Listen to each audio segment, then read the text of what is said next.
Orain urtebete, betiko ohiko aretoan Antonianotan, hainbat gauz esan genitun, nik gogo eta pare bat behintzat atza berriz berreskuratu nahi nituzke.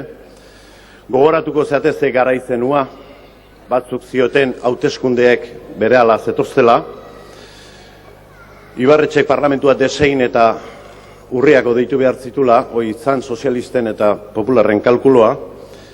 Legebiltzarrean galdeketa edo konsulta legea onartua zen, data jarrita zeon, Espainiko gobernua bultzatuta konsultaren debekoa jakina zen, eta uda partean genden.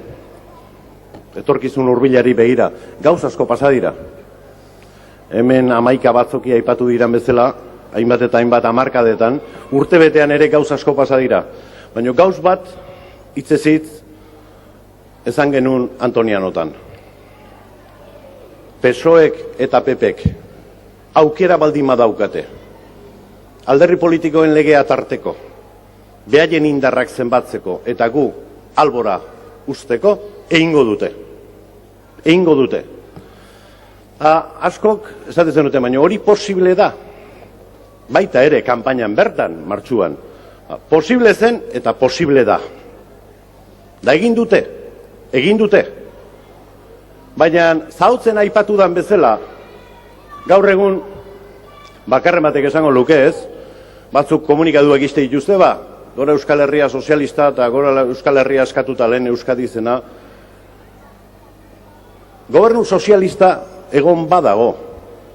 Baina herri hontako gehiengoa sozial eta politikoa da abertzalea. Abertzalea da, hori ezaztu. Eta Patxi López ez da iritsi lehendakari izatera, ezkerraldeko meategitako langileen, edo Eibarko sozialisten, edo Donostiko, edo Gasteizeko botoekin. Boto horiek bereaz zituen, iritsi da lehendakari izatera, eskuindar botoekin, PPren botoekin, alderdi politikoen legea tarteko, baino Partido Popularraren botoekin. Jakinda, gutxiengo batekin, aidiala gobernatzen, nun eta herri batetan, nun gehiengo sozial eta politikoa abertzalea dan. Hori ezaztu.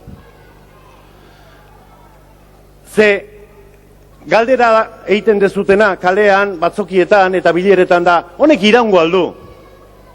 Iraungo du. Iraungo du. Estadu estrategi bat delako.